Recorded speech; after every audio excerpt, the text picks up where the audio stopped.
अस्सलाम वालेकुम dear students, कैसे हैं आप सब? ठीक हैं डियर स्टूडेंट्स, आज हम पढ़ने जा रहे हैं हिस्ट्री ऑफ अल्फ़ाबेट्स। अल्फ़ाबेट्स यानी हरूफ तहज्जी, ABC और अलिफ बे पे, जिसे हम आम ज़ुबान में उर्फ़ आम में हम कहते हैं। और आज हम अल्फ़ाबेट्स के बारे में एक डिटेल के साथ स्टडी कर रहे हैं। तो आइए थोड़ा पढ़ लेते हैं। हरूफ तहज्जी अल्फ़ाबेट। हरूफ तहज्जी अलामात या निशानात के इस मजमुआ या हर्फ का नाम है जिसको आवाज़ों की सूरत में तहरीर में लाया जाता है। और इब्तदाई हरूफ तहज्जी या हरूफ अबजद जीम का मुरक्कब है, जिनसे किसी ज़ुबान के हरूफ मुराद होते हैं। यूरोप में लातीनी हरूफ तहज्जी राइज हैं। इनका नाम अल्फ़ाबेट है, जो अल्फ़ा और बीटा का मुरक्कब है। ये लातीनी ज़ुबान के इब्तदाई दो अल्फाज के हरूफ हैं और फ़ोनीकी अलिफ और बे के हम आवाज़ हैं।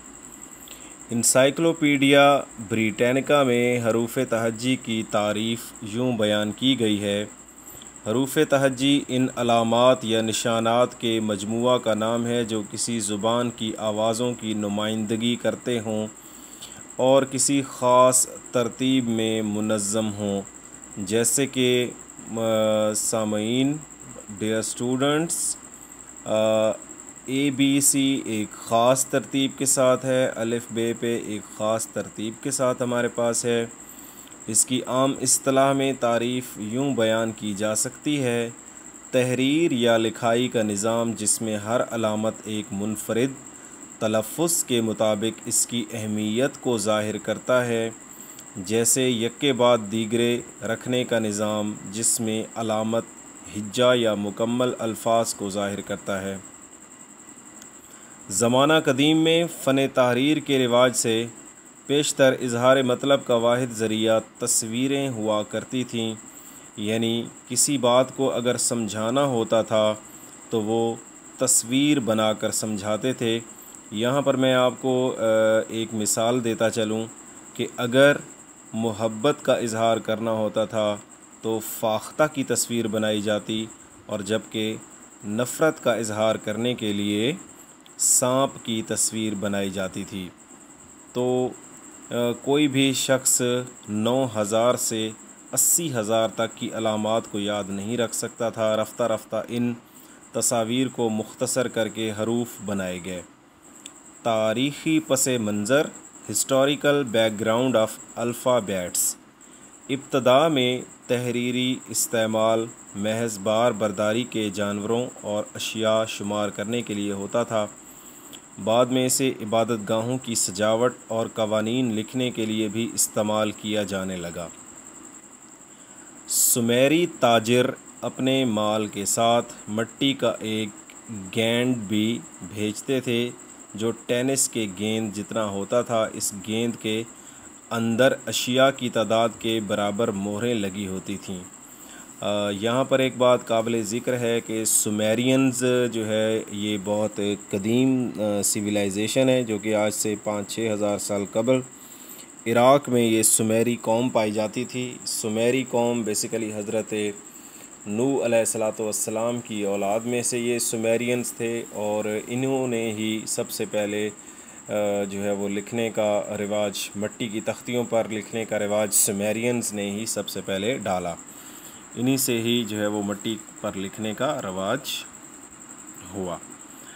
तो यहाँ पर जो है वो ये है कि मिसाल के तौर पर 10 भेड़ों के लिए गले के लिए 10 गोल मोहरें होती। माल की आमद पर गेंद तोड़ा जाता और मोहरें गिन ली जाती थीं। इसके बाद सुमेरियों ने गेंद की बैरूनी सतह पर निशानात और अलामतें लगाना शुरू कर दीं जो माल के मंदराजात को ज़ाहिर करती थीं। इस तरह तहरीर इजाद हो गई और मोहरों की ज़रूरत ना रही और गेंदों की जगह मट्टी की तख्तियों ने ले ली।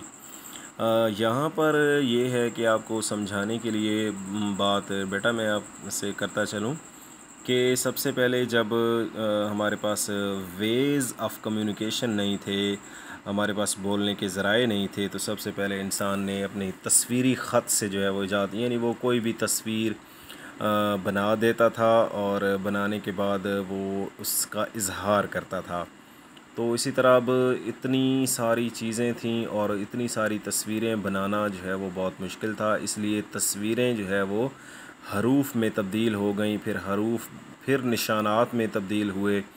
यानी अगर जो है वो 10 मोहरें 10 भेड़ें होती तो 10 मोहरें या 10 गेंदें उनके लिए बनाई जाती थीं, और जब जो है वो भेड़ें वापस आती थीं चर कर तो उन 10 गेंदों को गिन लिया जाता। तो इस तरह जो है वो अल्फ़ाबेट्स की यूँ समझ लें हिस्टोरिकल बैकग्राउंड, इसका तदरीजी मराहिल इस तरह तय हुए।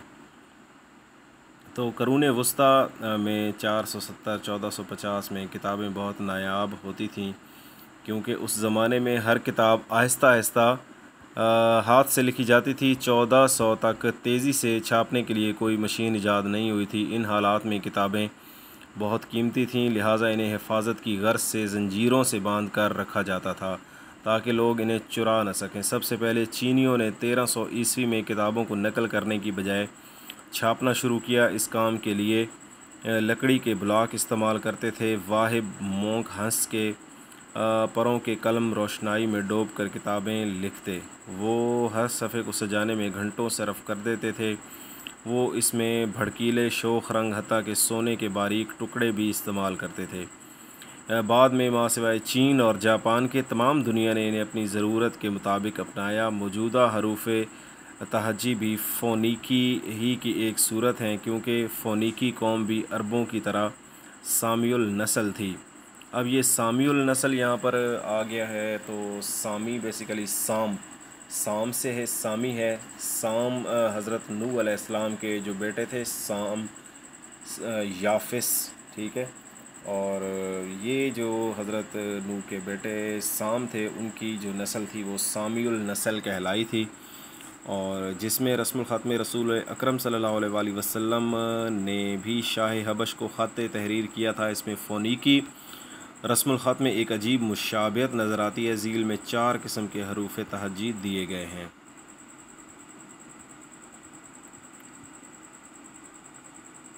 यूरोप में अनपढ़ लोग ज़्यादा थे। यूरोप के लोग ख़ताती ज़्यादा पसंद करते थे। आम लोगों को पढ़ने की इजाज़त ना थी।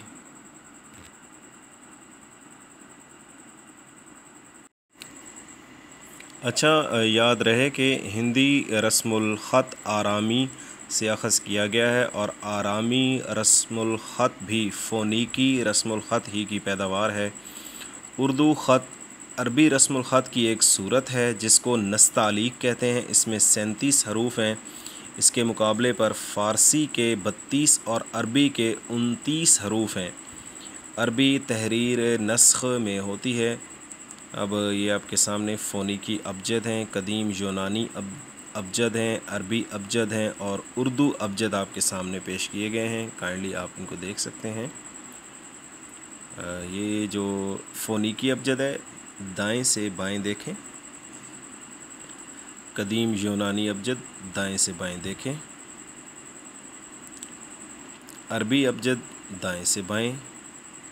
ये अलिफ बे ते से जीम हे खे दाल ज़ाल रे ज़े। अब उर्दू अबजद दाएं से बाएं हैं। अलिफ बे पे ते टे से जीम चे हे खे, और ये 37 हैं। अक्सर तारीख़ी कुतब में हमें अबजद के बानियों में सामी कौम का नाम मिलता है। इन्हीं हरूफ को फ़ोनीकियों ने एक ख़ास शक्ल देकर इस्तेमाल किया। सामियों ने 2000 क़ब्ल मसीह में इसका आगाज़ किया। सामी हरूफ से ही दुनिया के तमाम कदीम व जदीद हरूफ तहजी मसलन अबरानी, यूनानी, रूमी, रूसी और अरबी अख़ज़ किए गए हैं। सामी हरूफ तहजी 2 किस्म के थे। जनूबी सामी, जिसमें दमिश्क से लेकर शाम, फ़लस्तीन और इसके आसपास के इलाकों में राइज है। 11वीं सदी क़ब्ल मसीह तक फ़ोनीकी कौम सामी हरूफ तहजी को इस्तेमाल करती रही है। 8वीं सदी कबल मसीह में एट्रोस्केन ने अपने 26 हरूफ तहजी को यूनानी हरूफ तहजी से अख़ज़ किया। 7वीं सदी कबल मसीह में लातीनी हरूफ तहजी को भी इसी ख़त से लिया गया था।